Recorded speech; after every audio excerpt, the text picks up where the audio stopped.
हरे कृष्णा कृष्णा कृष्णा हरे राम राम राम हरे हरे कृष्णा कृष्णा कृष्णा हरे हरे राम राम राम हरे हरे।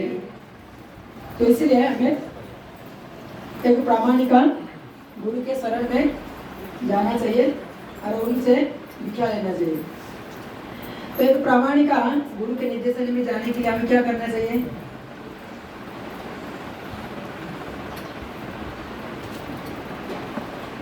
एक प्रामाणिक गुरु के अधीन में जाने से पहले हमें क्या तैयार करना चाहिए?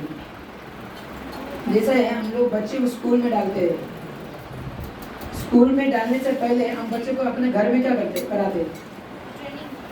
घर में ट्रेनिंग देते हैं, हाँ, कम से कम ABCD सिखाते हैं। कुछ न कुछ तो पार्किंग हम लोग शुरुआत घर में करते हैं। वैसे ही हम लोग अभी कुछ कोई लोग माला का जप करते हैं, कोई लोग नहीं करते, सत्संग में आते हैं। तो ये हमारा पार्किंग का क्लास है, ये शुरुआत है। तो जो ऐसे गुरु के अधीन में रह करके भगवान का नाम का प्रचार करता है, तो ऐसे एक काउंसलर तो चुनना चाहिए जो हमें भगवत भक्ति में प्रगति करने का मार्गदर्शन दे सकते हैं। तो ऐसे एक भक्त के अधीन में रह करके हमें क्या करना चाहिए? भक्ति का शुरुआत करना चाहिए, हाँ। और जिनके द्वारा हमारा भक्ति का क्या होगा? दिन में बढ़ती जाएगा। तो ऐसे एक भक्त, क्योंकि अगर हम 50 भक्तों के साथ में रहेंगे तो हमारा परिणाम क्या होगा? शास्त्र में बहु वाक्य है, बहु शास्त्र बहु वाक्य चित्त हय ब्रह्म, चित्त हयले ब्रह्म साध्य साधन न है वह श्रेष्ठ। और बहुत सारे हम किताब का अध्ययन करेंगे और बहुत सारे भक्तों के अधीन में और उनकी बातों को, उनकी चर्चा को सुनेंगे तो क्या होगा? हमारा मन विचलित रहेगा, हमारा साधन बदलने में हमारा निष्ठा पर नहीं आएगा। इसलिए तो भगवान ने कहा सर्वधर्म परित्याग माम एकम शरणं व्रज, मेरे शरण और अन्य के शरण में जाने के क्यों नहीं मना किया? क्यों? मुझे छोड़ करके अन्य जिसकी शरण में आप जाओगे तो कैसा होगा? मन हमेशा विचलित रहेगा। लेकिन जो मेरे शरण में आओगे तो क्या होगा? आगे क्या बोलते हैं? अहम तम सर्व पापभ्यो मुख्यो यामि मां शुचो। और मेरे शरण में आने से मैं सारे पापों से आपको मुक्त कर दूंगा। और अंत में भगवान वचन देते हैं, मैं तुम्हें क्या करूंगा? अपने धाम में ले लूंगा। तो सभी पाप पाप कितना प्रकार की तो जानते हैं? तो सभी पाप कितना प्रकार के?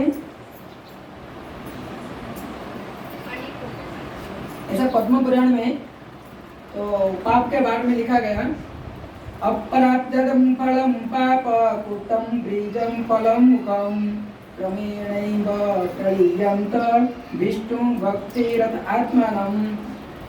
तो ये जो है एक एक पाप में आपको सुना है, आप गिनती कीजिए और वो पाप किस प्रकार से हमारा अंदर है आप ध्यान रखिए। तो कहा गया अपारब्धम फलम, जिसका प्रारंभ नहीं हुआ, हाँ, ऐसा फल जिसका पाप का फल आरंभ नहीं हुआ, अभी तक संचित है, हाँ, आरंभ नहीं हुआ, उसको बोलते हैं अपारब्धम पापम। कुटुम जो संग्रह या भंडार है, जो हम लोग संग्रह करके संचय करके रखे हुए, एक जन्म का नहीं कई जन्म की पाप हम किया है और सारे पाप हमारा गोदाम में है, स्टॉक है और उसका शुरुआत नहीं है।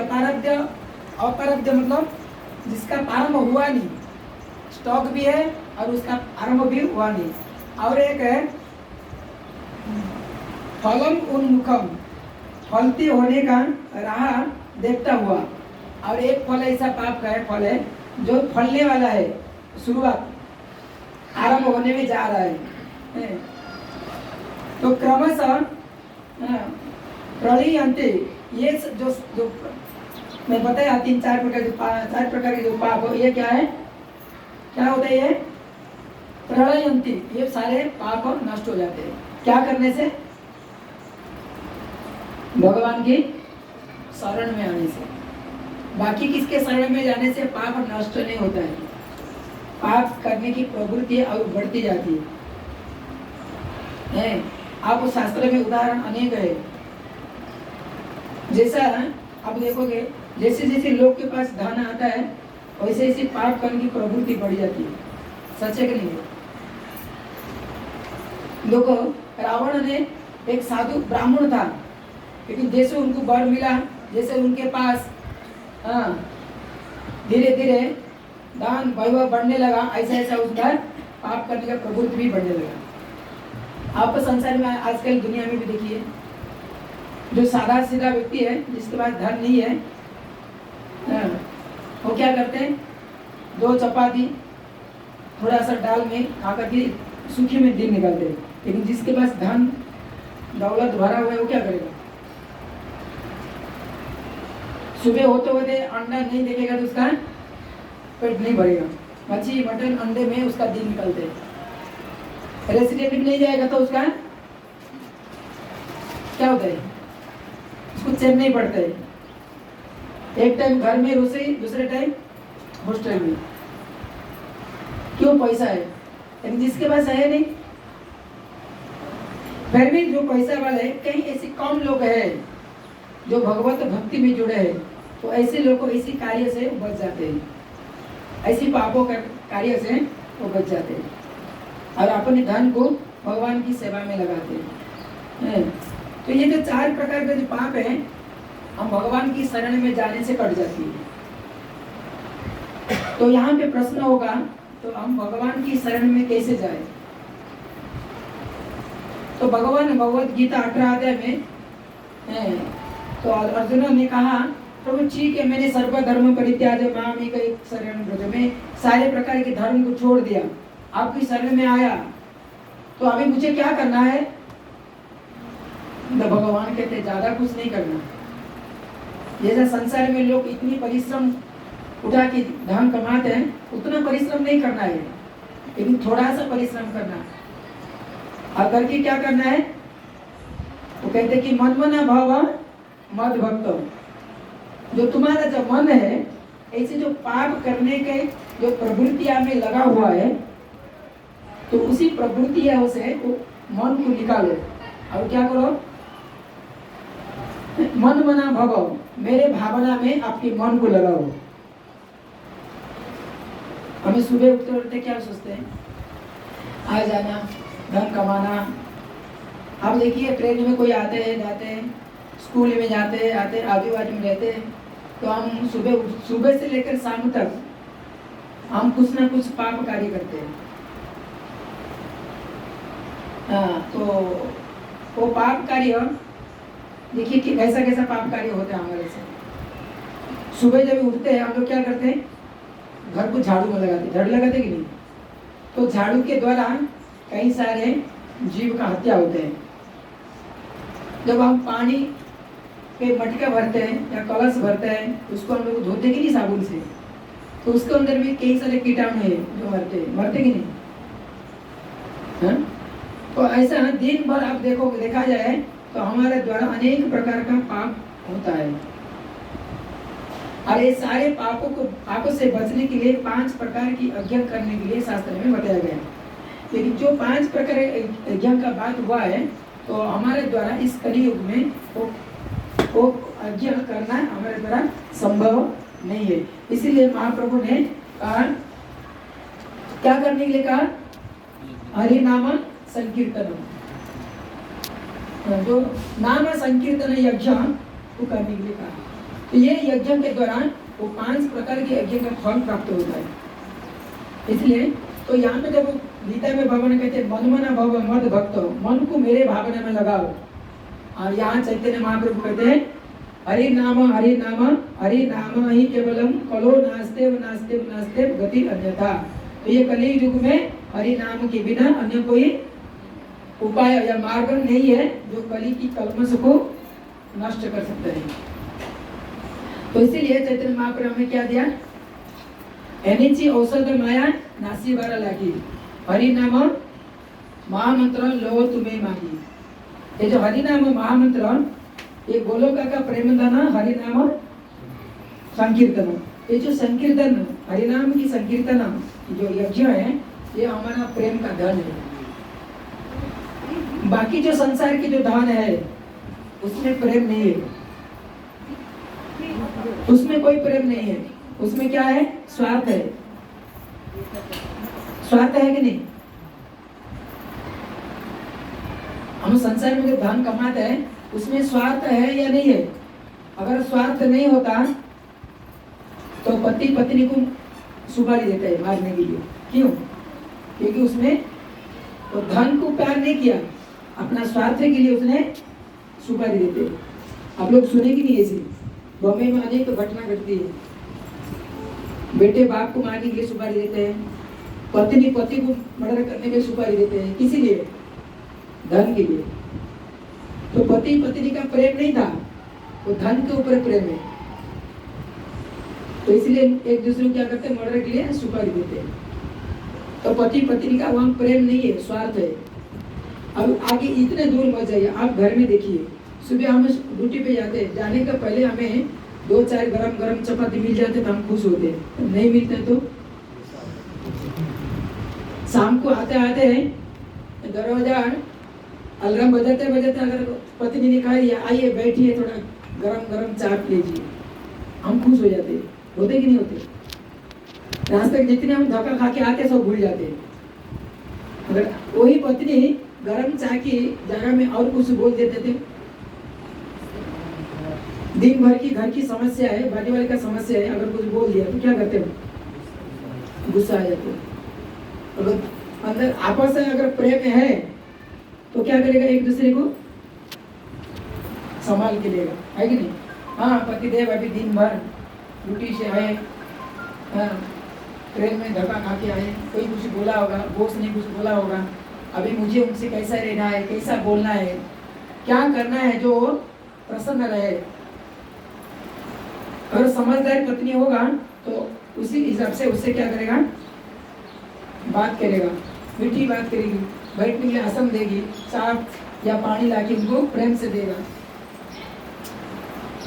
हाँ, लेकिन अगर उसकी स्वार्थ उसके अंदर जमा होगा रहेगा तो क्या करेगा वो? आते आते देखो मुझे वो पड़ोसी ना ऐसा बोल दिया, ऐसा बोल दिया, तो फिर झगड़ा चालू। तो इस समाज में सभी लोग स्वार्थी है, लेकिन एक भगवान है जो निस्वार्थी है। और हम स्वार्थी होने के कारण हम दुख का सामना करना पड़ता है। तो इसलिए जो कृष्ण भक्त निष्काम अतएव शांत, भुक्ति मुक्ति कामी सकल अशांत। जो भुक्ति, जो मुक्ति और जो इसके अंदर अनेक प्रकार की कामना भरा हुआ है, वो व्यक्ति को कभी शांति नहीं मिलती है, अशांति होकर रहते हैं। तो हमेशा अशांत पुरुष है, उसको कभी शांति मिलता नहीं है। और शांति किसको मिलता है? कृष्ण भक्ति निष्काम। चाहे कोई कृष्ण भक्त हो, लेकिन उसके अंदर भी पद का अभिमान होगा, पढ़ाई का अभिमान होगा, हाँ, परिवार का अभिमान होगा, धन की अभिमान होगा, तो भी वो अशांत रहेगा। ज्ञान का अभिमान होगा, चाहे वो कृष्ण भक्त क्यों नहीं हो, तो भी वो ऐसा रहेगा, अशांत। हाँ, कृष्णदास कबीर लिखते हैं, कृष्ण भक्ति निष्काम अतएव शांत। जो कृष्ण भक्ति में जुड़ा है, निष्काम भाव से भगवान की ठाकुर जी की सेवा में जुड़ा है, उसको शांति मिलता है। तो शांति में अपना जीवन यापन करते हैं। एक दूसरे लाइन में कहा गया, भुक्ति मुक्ति कामी सकल अशांति। भुक्ति, भुक्ति का अर्थ है जो भौतिक संसार को भोग करना चाहने वाला व्यक्ति। मुक्ति, जो ये संसार से मुक्ति होने का कामना रखते हैं।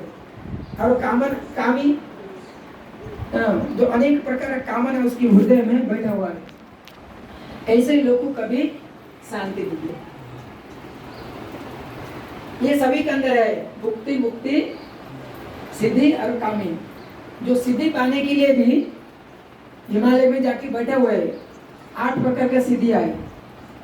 तो ये सिद्धि का कामना लेकर के जो भी हिमालय में बैठा है वो भी अशांति है। क्यों? कभी कभी वो लोग भी विचलित हो जाते हैं। लेकिन हम अगर घर पे रहकर निष्काम भाव से, ये सारे घर, सारे परिवार, सारे धन ये ठाकुर जी का, मेरा नहीं है।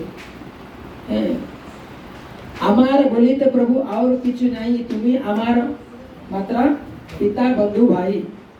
मेरा बोल कि इस परिवार में कुछ है ही नहीं, केवल आप ही मेरा भाई बंधु कुटुंब जो भी आप है। तो इस भाव को लेकर जब हम अपना जीवन बिताते हैं तो हम क्या होते हैं, शांति मिलता है। तो घर की शांति, परिवार की शांति, और हम अपने आप में शांति होने का एक ही एक मार्ग है, जो कृष्ण भक्ति। और वो कृष्ण भक्ति और किस प्रकार से होना चाहिए? निष्काम, अंदर किसी प्रकार का भावना, विचार, कामना नहीं रहना चाहिए। एक हम जो भी खाएंगे, जो भी करेंगे, यत करोसी यदाम, हम जो भी कुछ करेंगे किसके लिए करेंगे? भगवान। क्योंकि ये मेरा घर नहीं है, ये ठाकुर जी का घर है।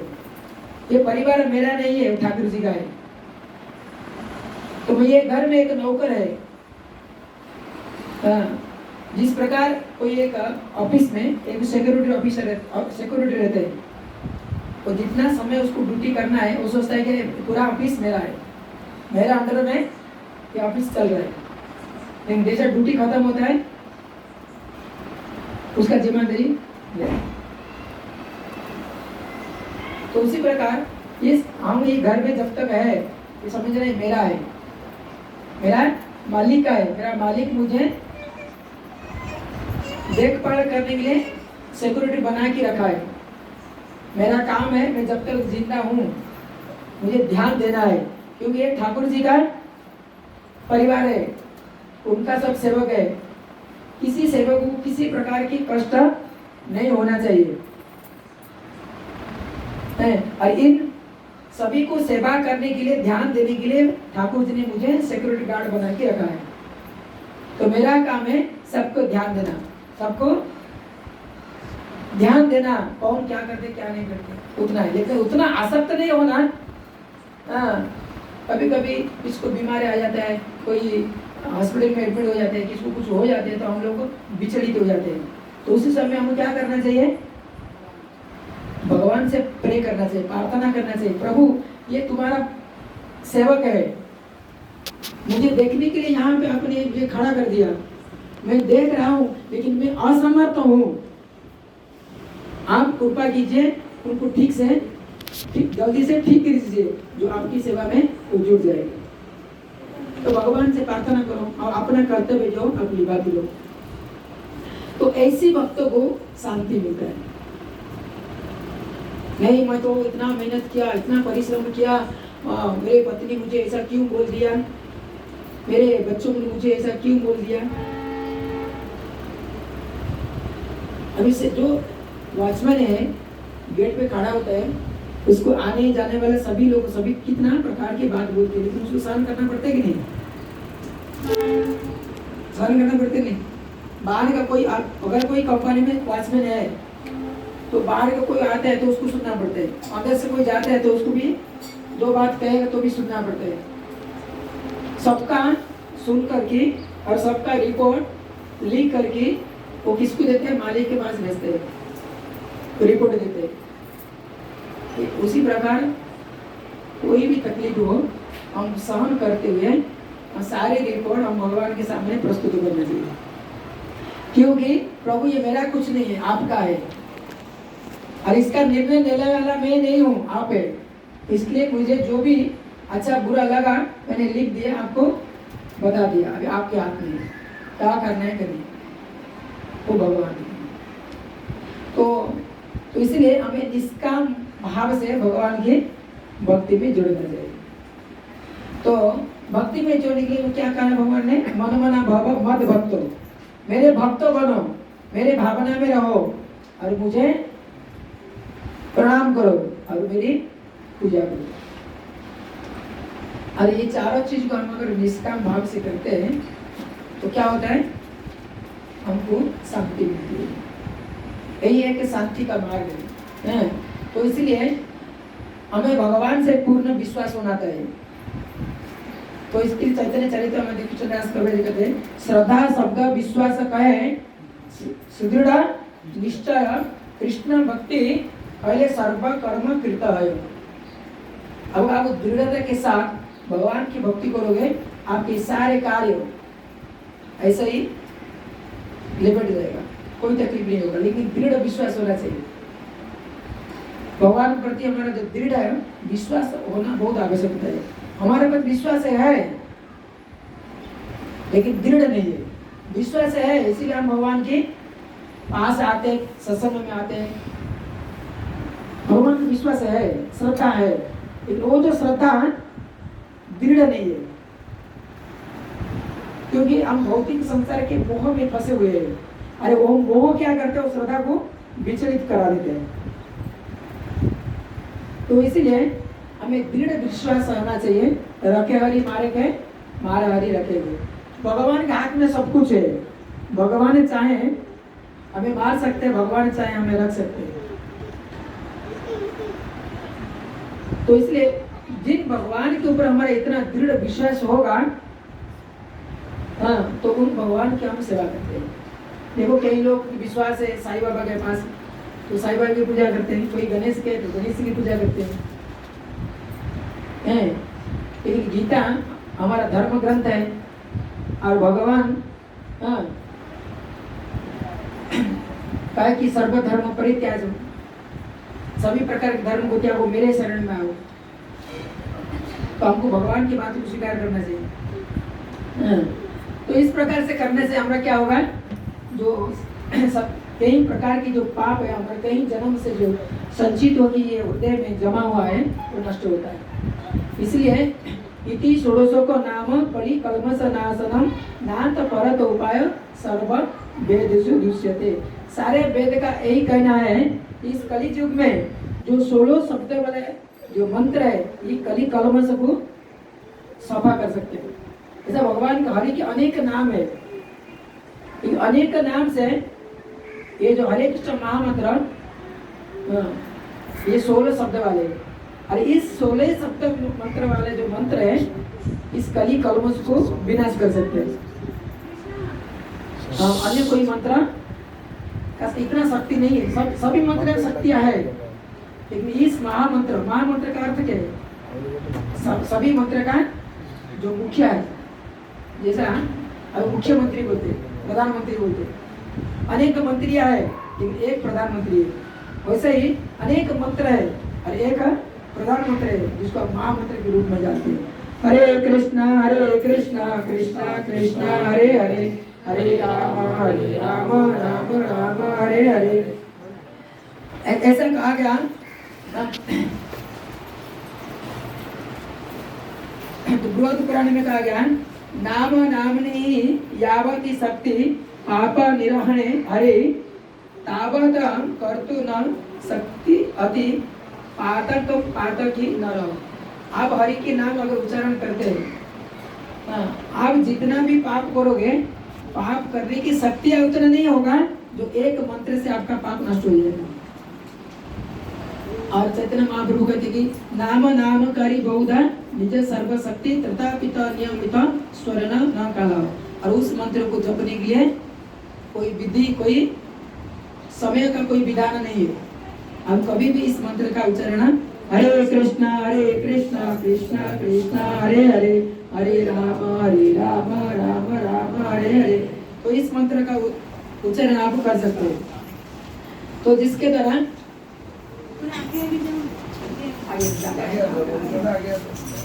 हरे कृष्णा कृष्णा कृष्णा हरे हरे, हरे राम राम हरे हरे। तो इस मंत्र का लाभ उठाना चाहिए। और इस मंत्र का लाभ कौन उठाएगा? कौन उठाएगा?